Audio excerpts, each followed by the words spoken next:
નવસારી લોકસભા બેઠક પરથી કોંગ્રેસ પાર્ટી દ્વારા કોંગ્રેસ પ્રદેશ પ્રવક્તા નૈષદ દેસાઈના નામની જાહેરાત કરવામાં આવી છે।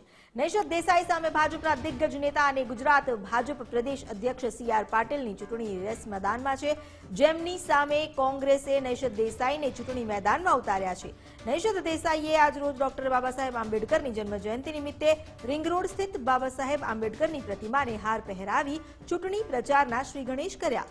મહત્વનું છે કે નવસારી લોકસભા બેઠક પર ભાજપ પ્રદેશ અધ્યક્ષ સી.આર. પાટીલ સતત 4 ટર્મથી ચૂંટાઈ આવી રહ્યા છે અને નૈષદ દેસાઈની જીતની આશા ખૂબ જ તેને કારણે ઓછી છે। આ અંગે નવસારી લોકસભા બેઠકના કોંગ્રેસના ઉમેદવાર નૈષદ દેસાઈએ જણાવ્યું કે સી.આર. પાટીલ અને હું 41 વર્ષ જૂના મિત્ર છીએ, પરંતુ આ વખતે અમારા વચ્ચે ધર્મયુદ્ધ થવાનું છે।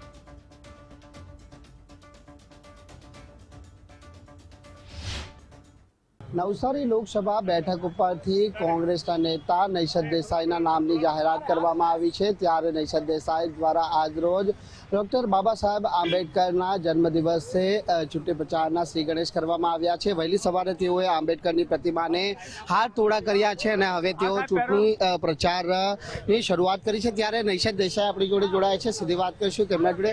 નૈષદભાઈ, સૌપ્રથમ તો પાર્ટીએ જે પસંદગી ઉતારી છે તેને લઈને હવે કયા મુખ્ય ચૂંટણી મુદ્દાઓને લઈને લોકો સમક્ષ જવાના છો?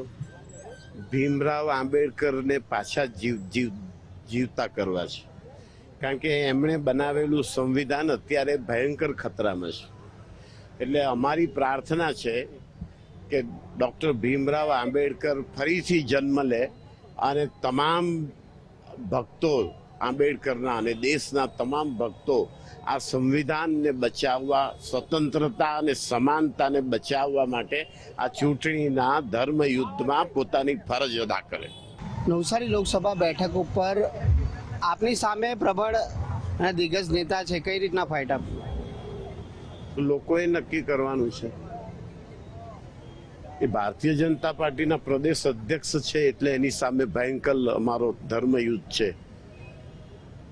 બાકી વ્યક્તિગત રીતે તો 45 વર્ષ જૂના અમારા મિત્ર છે, અમારા મોટા ભાઈ છે।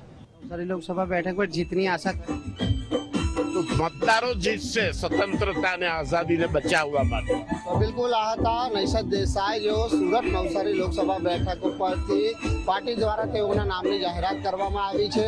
તેઓ જણાવ્યું છે કે પાટીલ અને તેઓના વચ્ચે ધર્મયુદ્ધ થવા જઈ રહ્યું છે અને જે નિર્ણાયકની ભૂમિકામાં છે તે મતદારો રહેવાના છે।